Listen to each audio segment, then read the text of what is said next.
감사 행복자가 된다는 말은 참으로 좋은 말이지만 진정 참된 감사의 행복자로 살아가려면 감사가 체질화되어야 됩니다.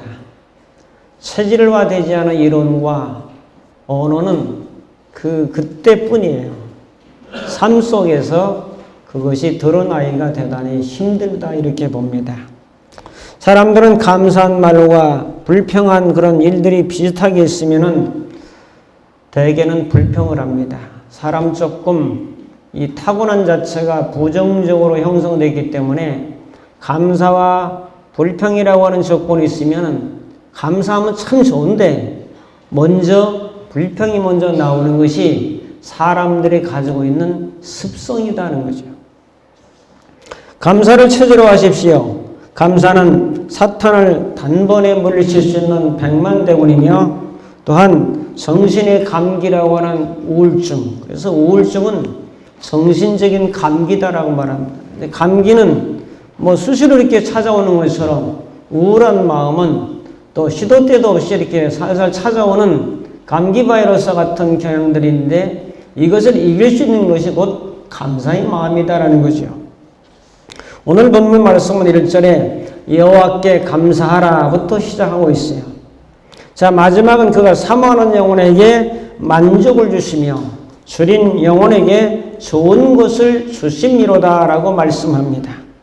결국 감사하는 마음으로 살아가야 된다는 것을 시작하면서 하나님을 갈망하고 하나님을 사모하고 하나님께 줄인 영혼들에게 만족과 좋은 것으로 채워주신다는 건 결국 감사의 조건으로 하나님께서 채워주신다는 그런 말씀입니다. 오늘 말씀 감사절을 통해서 몇 가지 우리가 잘 항상 감사절 되면 비슷해요. 내용이 뭐냐? 감사하며 살자 그겁니다, 사실은. 자, 그런 맥락에서 다시 한번 말씀을 조명하면서 은혜를 나누려고 합니다. 첫 번째로 형통 속에서의 감사입니다. 감사의 첫 단계는 잘 될 때, 형통할 때, 잘 풀릴 때, 기쁜 일이 있을 때 누구나 감사합니다. 또 감사할 수밖에 없죠. 사람은 다 잘 되기를 원하죠. 기분 좋기를 원하죠. 행복하기를 원하죠. 즐겁기를 원하죠. 기뻐하기를 원하죠. 자, 그렇게 되면 그런 조건들이 충족이 되면 자연스럽게 참 고맙다. 하나님의 은혜도 고맙고 사람들에게도 고맙고 식구들에게도 고맙구나 하는 마음이 들죠.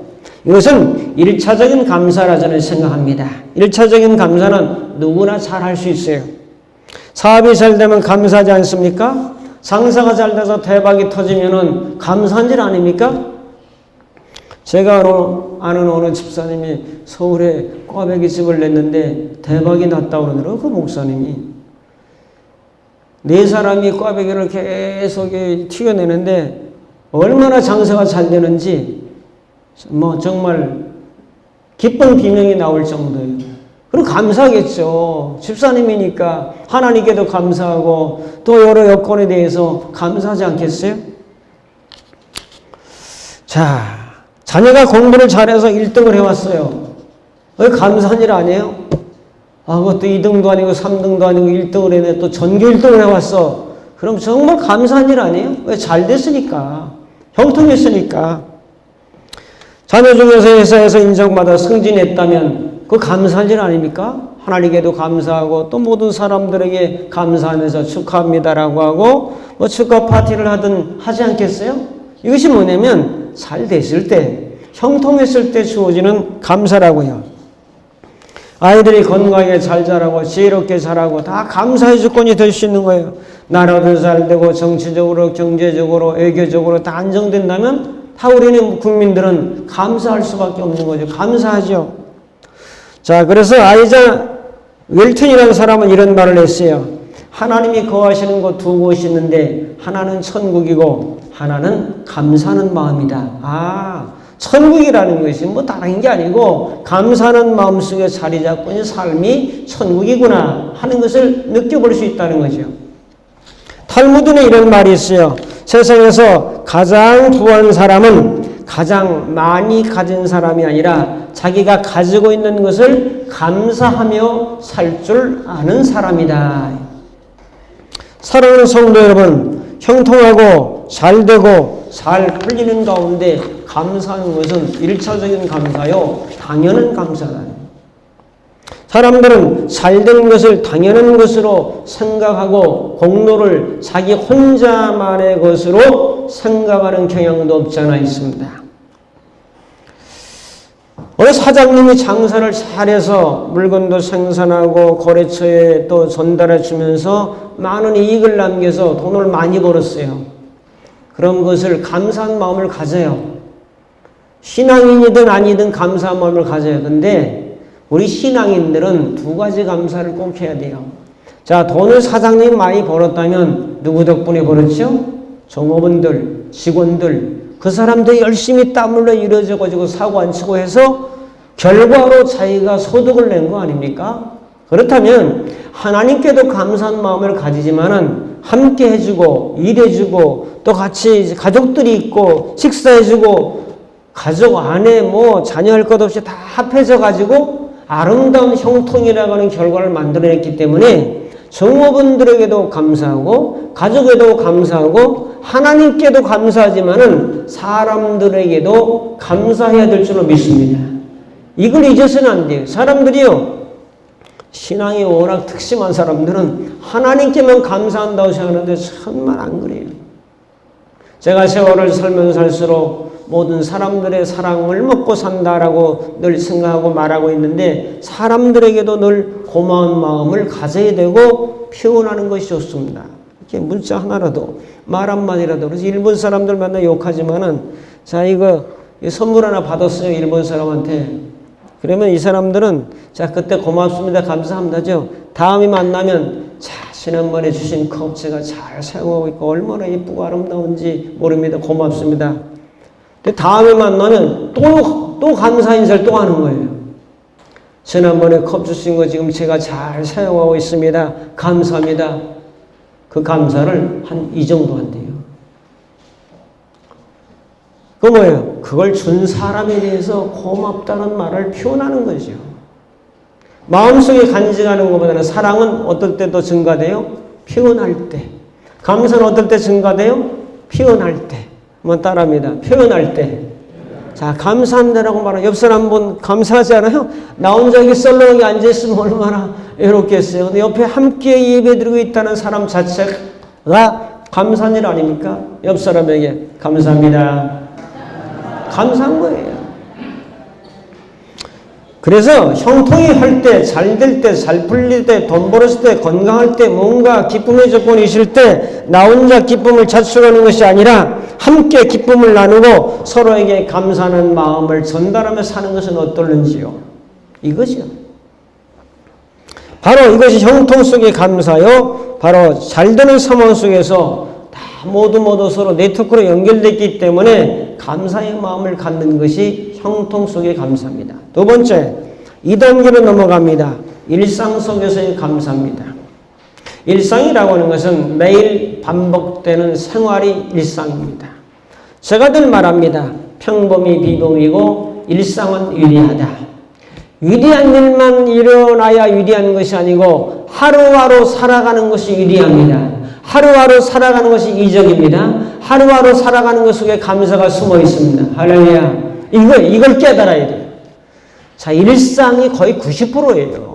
뭐 특별한 일이는 여러분 한 주간에 뭐 특별한 일이 뭐 일어났습니까? 물론 입원하신 분도 계시지만은 그게 특별한 게 별로 없어요. 그날이 그날이에요. 그걸 일상이라고 그래요. 그날이 그날인 속에서도 행복감과 감사와 일상 속에서 뭔가 보람과 의미를 찾으며 살아간다는 것은 대단히 귀중한 거라는 거죠. 자, 일상 속에 왜 감사해야 될까? 작은 첫째로 하나님의 명령입니다. 왜 감사하며 살아야 됩니까? 명령이라니까. 누구 명령? 하늘에 계신 아버지의 명령.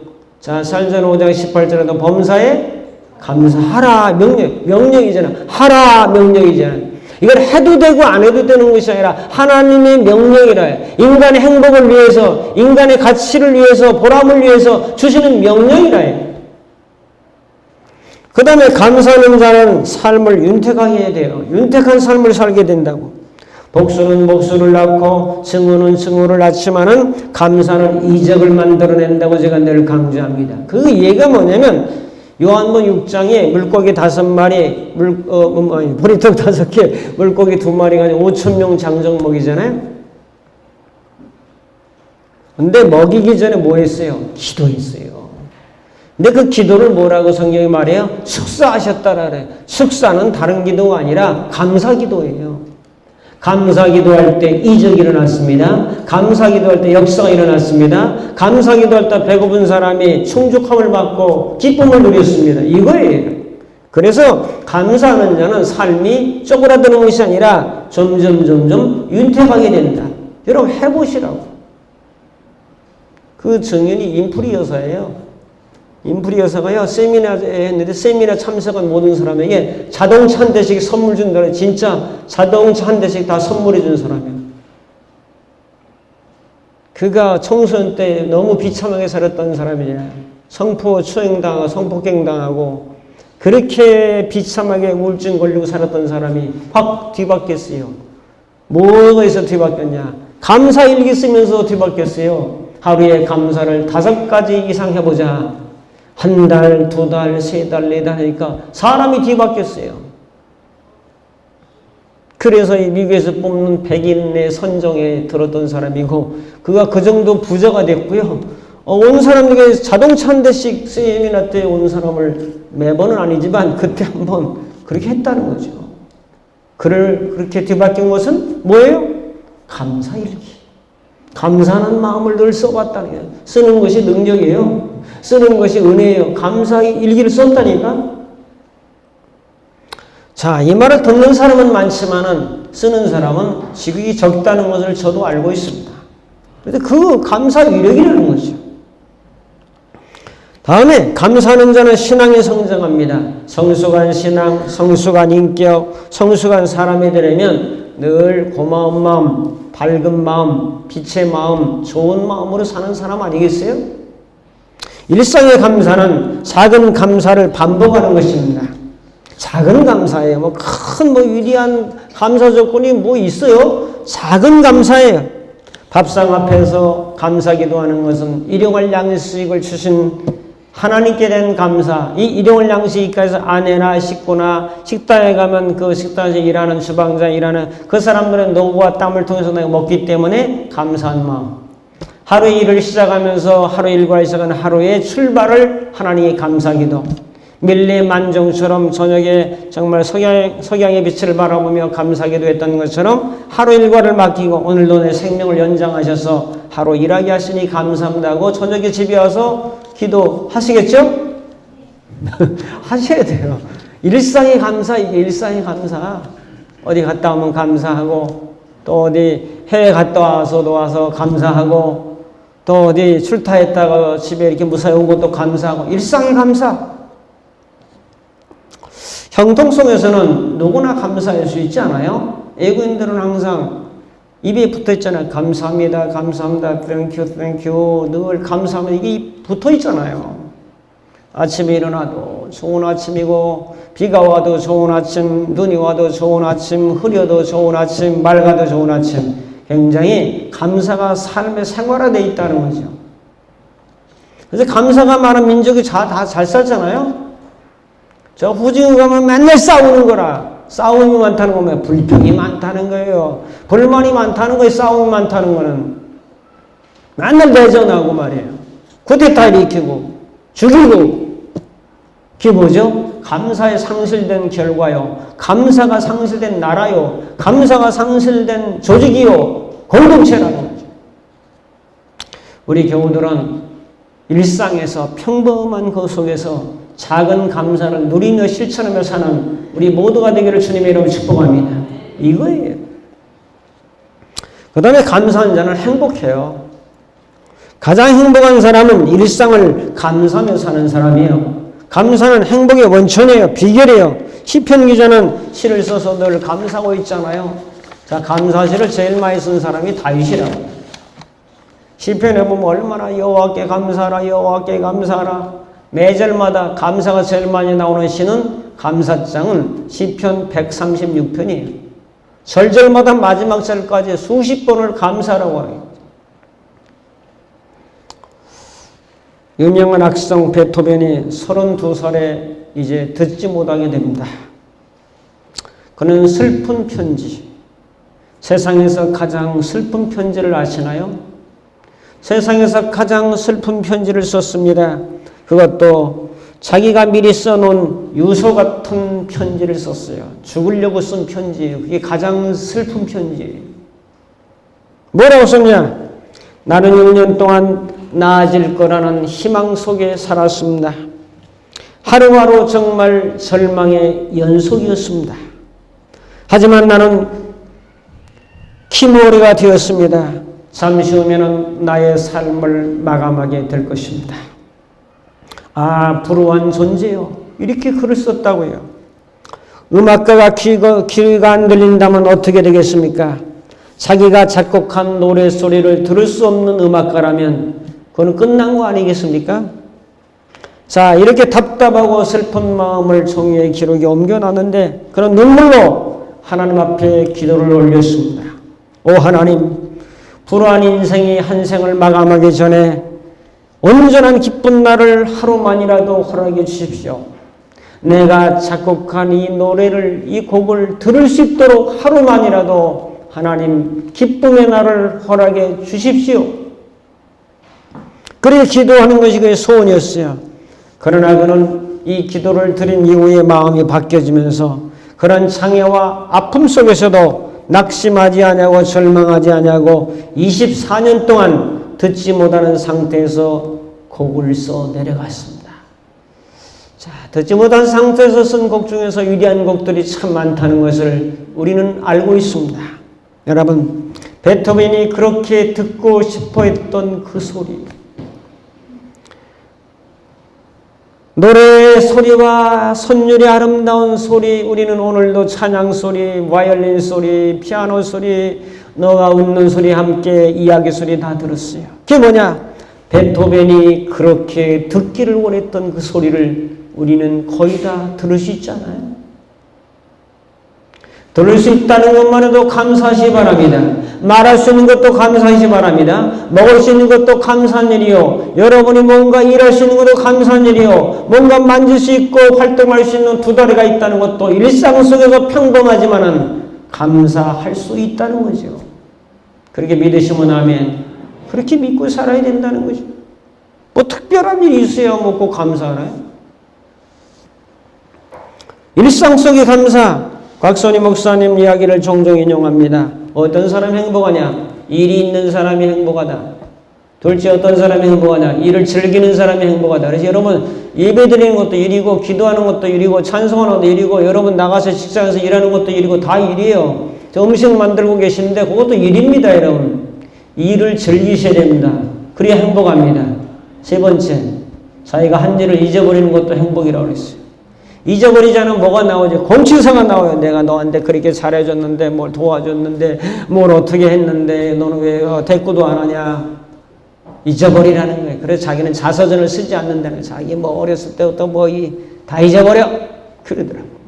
그래서 제가 감동을 받았어요. 장수의 비결은 사람이 사는 지역마다 다르지만은 몇 가지 특성이 있습니다. 장수, 일본이 장수국가죠. 저 남미에 불가리아라는 장수국가 있죠. 티벳도 장수국가 있죠. 특징이 있어요. 첫째, 부지런하다는 거예요. 오래 사는 사람은 게으른 사람이 아니라 부지런한 사람, 몸을 움직이는 사람, 몸을 활동하는 사람, 농사 짓고 운동하고 몸을 부지런히 움직이는 사람, 몸을 아끼는 사람 장수 못해요. 죽으면 어떻게 돼요? 다 흙으로 돌아가는데 뭘 이렇게 몸을 아껴요? 아껴서 뭐 하려고? 그래서 부지런히 움직이는 사람. 둘째, 규칙적인 식사. 과식이나 의식 좀 자제하고 제철 음식, 고유의 전통 음식을 잘 먹으면서 적당히 모든 영양소의 밸런스를 가지고. 근데 이건 먹지 말아야 돼. 먹지 말할 건 먹지 말아야 돼. 주초. 술을 과하게 먹는다든지 담배는 백해무익이잖아요. 그러니까 그런 거라든지 그런 것이 다 식사 안에 들어가 있는 거예요. 딱 끊어버리고. 셋째, 충분한 수면과 적당한 운동. 잠은 6시간에서 7시간 정도 이렇게 주무시고. 적당한 운동은 매일 하시고, 제가 황성 목장관에 좀 들락날락 하잖아요.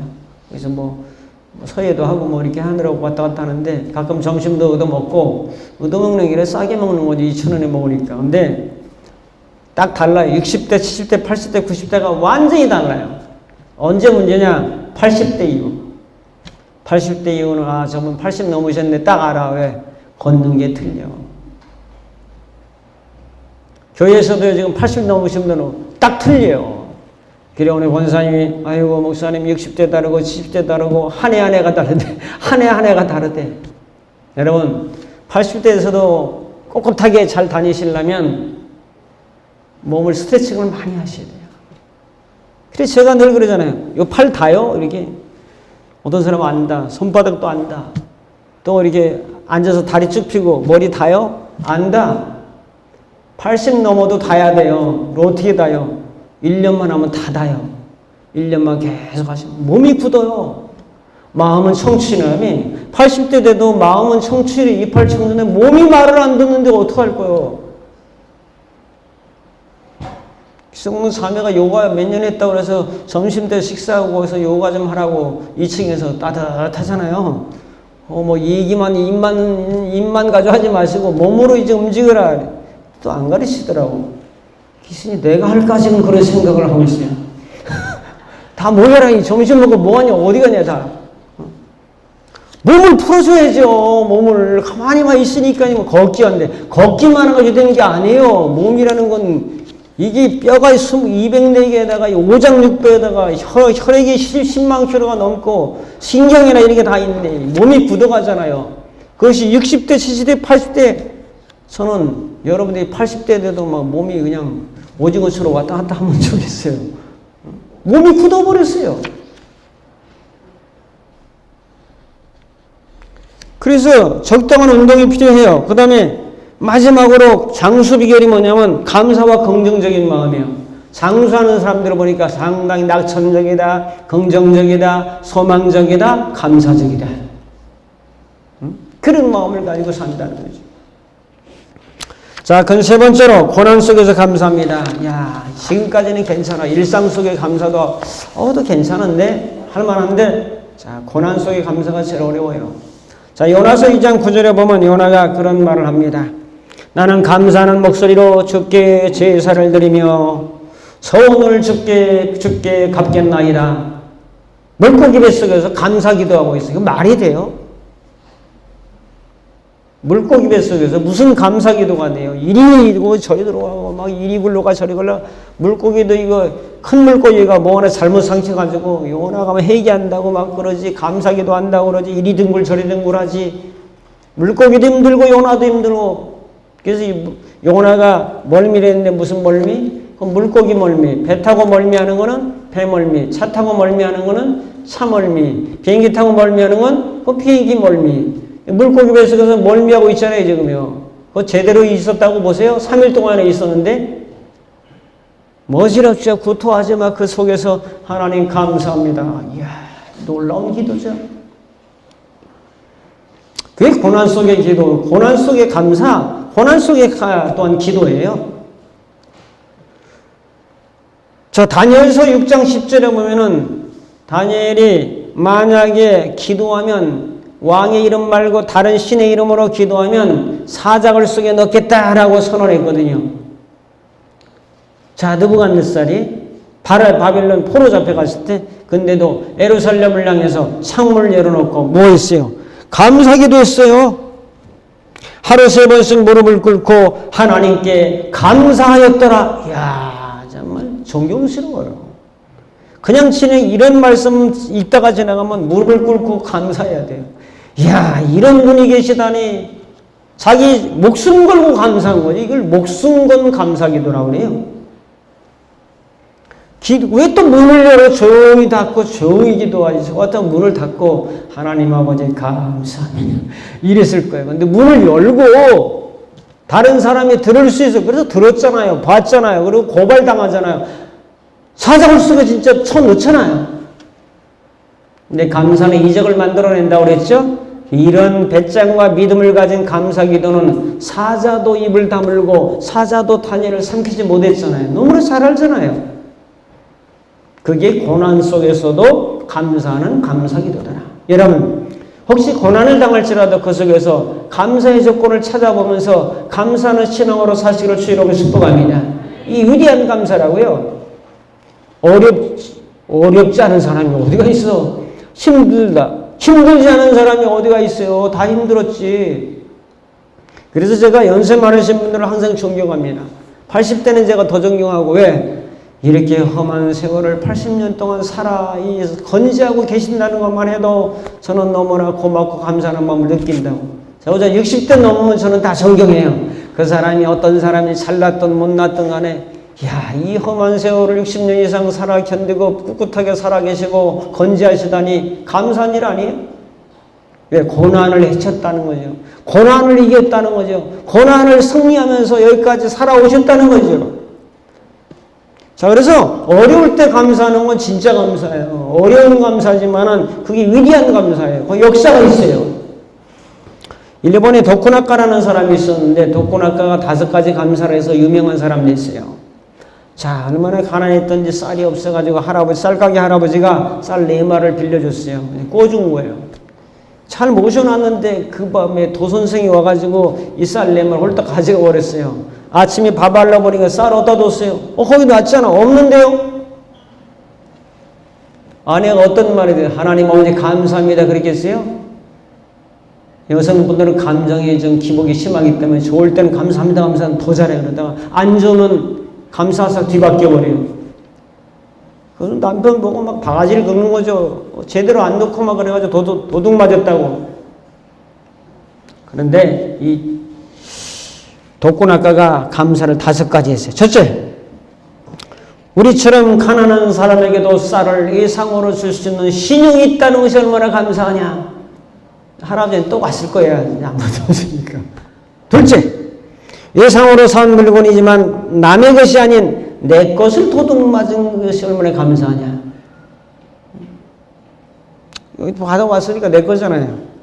자, 세 번째, 도둑질하는 사람들인데 우리는 도둑질하지 않은 것이 얼마나 감사하냐. 넷째, 육의 양식은 도둑 맞았지만 영의 양식은 이 하나님의 말씀은 도둑 맞지 않았으니 얼마나 감사하냐. 다섯 번째, 비록 쌀은 도둑 맞았지만 몸이 다치지 않은 것만 해도 얼마나 감사하냐. 이게 고난 속의 감사예요. 안 아프면 더 감사하고 병원에 이번에 수술하고 그러고 막 했어. 그래도 또 다시 퇴원해가지고 나온 거 감사하지 않아요? 고난을 당했지만, 아픔을 당했지만, 괴로움을 당했지만, 거기 감사가 있다는 거죠.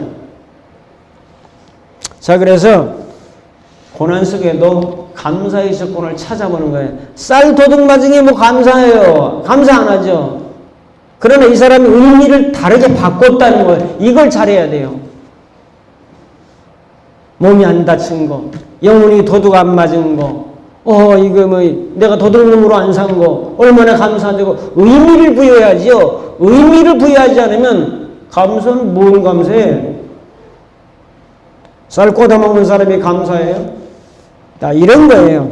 새 차를 구입했는데, 지난번에 어떤 분이 BMW 가지고 왔는데, 그 차를 그 다음날 교회 가서 주차하려고 했는데, 교회에 운전하시는 그 집사님이 그냥 못 봐가지고 그 승합차가 이 차를 싹 긁어먹었어요. 그러면 어떻게 하죠? 오늘 말씀을 하면 좀 기분이 상했죠. 고난을 당했죠. 기분 엄청 나쁘죠. 신경이 나죠. 근데 그 속에서 고난 속의 감사는 감사합니다라고 해야 돼요. 왜? 차가 다쳐서 내가 다치지 않으니 감사합니다. 내가 차를 몰고 있는 운전석 속에 그냥 엉뚱한 이 좋은 차가 와서 들이받지 않으니 감사하고, 조금만 긁혔으니 감사하고, 자, 내 영혼은 긁히지 않았으니 감사하고, 감사하려면 내 영혼을 좀 바꿔서 다르게 생각하면 감사가 될 수 있는 거예요. 그러므로 사랑하는 성도 여러분, 고난 속에서도 그 고난 자체만 보면 감사가 아니에요. 사실은 착을 킨 게 뭐 감사한 일이야. 그러나 그랬을지라도 다른 쪽으로 재해석해서 생각하면 감사로 바꿀 수 있지 않아요? 좀 어렵지만 여러분 고난 속에서도 다른 조건들을 생각해 보면서 이런 거예요. 신발이 떨어졌어. 구두가 떨어져서 참 내 신세 처량하다. 구두 하나 제대로 못 사 신고 이게 어떤 때는 구두에 구멍 나면 물이 들어오잖아요. 불평하고 가는데 한 다리 사고로 절단해가지고 목발 짚고 가는 사람을 봤단 말이죠. 거기서 기도를 바꿨어요. 감사로. 불평해서 갑자기 감사로 바뀌어서 하나님 저는 구두가 다 떨어졌지만 두 발이 있어서 저 사람처럼 목발이 아니라 걸을 수 있고 달릴 수 있으니 감사합니다. 이게 고난 속의 감사예요. 바꾸는 거예요. 생각을. 사람의 생각 차이잖아요. 시편 50편 14절 4라는 말씀입니다. 감사로 하나님께 제사를 드리며 지존하신 분에게 내 소원을 드리며 환난 날은 나를 부르라. 내가 너를 건지리니 내가 나를 영화롭게 하리로다. 그럼 사람들이 꼭 뒤에 것만 생각해. 환난 날은 나를 부르라. 내가 너를 건지리니 내가 나를 영화롭게 하리로다. 이것만 생각해. 앞에 그 몇 번 감사로 하나님께 제사를 드리며. 감사기도가 먼저예요. 환난을 이기게 해달라고, 환난을 면하게 해달라고, 이 고난과 환난을 지나가게 해달라고 하는 기도 전에 감사기도가 먼저라니까. 믿으시면 아멘. 감사의 마음이 더 먼저예요. 이걸 잊어서는 안 된다고. 악조건만 보지 말고 악조건 이전에 또 좋은 조건들을 왜 못 보냐고. 시편 136편 23절에도 우리를 비천한 가운데서 기억해 주신 하나님께 감사하라. 유관순 이야기하고 정리하려고 그래요. 유관순은 독립운동가요 학생운동가로서 지금으로 하면 17살 고1 정도 됩니다. 이화학당 여고생 선안의 그 병천 그 시장 그쪽 출신이에요. 유관순은 이런 말을 했어요. 내 손톱이 빠져나가고 내 귀와 코가 잘리고 내 손과 다리가 부러져도 그 고통은 이길 수 있사오나 나를 잃어버린 고통은 견딜 수가 없습니다. 그리고 또 중요한 것은 나라에 바칠 목숨이 오직 하나밖에 없는 것이 이 소녀의 유일한 슬픔입니다. 존경스럽지 않아요? 소녀가 고등학생이 이런 정도의 말을 할 수 있다니. 1920년에 옥고의 세상을 떠났잖아요. 이 목숨이 나를 위해 바칠 게 하나밖에 없다는 것이 큰 슬픔이라는 거지요. 이건 고난 속의 기도예요. 그래서 영은 영다운 말을 하고 위인은 위인다운 말을 하고 구원자 예수는 구원의 말씀을 하더라고. 그 사람이 맞는 말을 하고 살더라고. 이런 말을 아무나 하는 말이 아니잖아요. 유관순만이 했잖아요. 김구 선생 말을 나오면 잘 알잖아요. 첫째도 대한독립 내 소원은, 둘째도 대한독립이요, 셋째도 대한독립이 내 소원이다. 그거 아무나 해요, 그 소리를? 독립의 목숨을 걸었던 불타는 마음을 가진 그 사람만이 할 수 있는 소리. 고난 속의 감사는 아무나 해요? 이걸 뒤바꿀 줄 알 때, 역발상을 할 줄 알 때, 다른 의미를 부여할 수 있을 때 고난 속에서도 감사를 할 수가 있다는 거죠. 감사거리가 10개고 불평거리가 10개의 사람이 있어요. 이것을 마이너스 감사, 제로 감사, 플러스 감사라고 하는데 감사거리가 10개 있고 불평거리가 10개 있는 그런 사람. 자, 10개인데 감사거리 10개는 잊어버리고 불평거리 10개를 생각하는 사람은 마이너스 10점 인생. 자, 둘째, 감사거리 10개에서 불평거리 10개를 빼는 사람은 제로, 0점 인생. 그러면 감사거리 10개만 생각하고 불평거리 10개는 그냥 잊어버리고 살아가는 사람은 플러스 10점 인생. 여러분들은 어느 인생이 되실래요? 플러스 10점 인생 다 되기를 축복합니다. 이게 이제 위대한 사람이에요. 이게 위대한 사람이에요. 힘들고 역경과 고난과 어려움과 질병과 물질의 아픔이 있을지라도 그 속에서 저는 존재하고 있다는 게 감사한 사람이야. 내가 살아있다는 게 감사한 거야. 죽은 사자보다 산 개가 더 위대한 거야. 여러분 오늘 내가 살아 숨쉬고 있다는 이 자체가 감사한 거야. 할렐루야. 그런 믿음으로 살아보라고. 서양 속담에 이런 명언이 있어요. 행복은 언제나 감사의 문으로 들어와서 불평의 문으로 빠져나간다. 조심하라. 불평의 문으로 행복이 새어나간다. 자, 기억하라. 감사의 문으로 행복이 들어온다. 뭐예요? 감사하면 행복이 들어와요.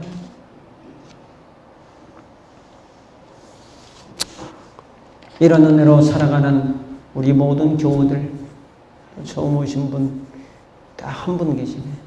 제가 오시라고 이렇게 해서 오셨는데 한 분 계시네. 어쨌든 감사드리고 어제든 간에 감사한 마음으로 행복한 마음으로 사십시다. 그것이 하나님이 우리에게 원하시는 뜻이니라 그랬죠. 뜻이니라.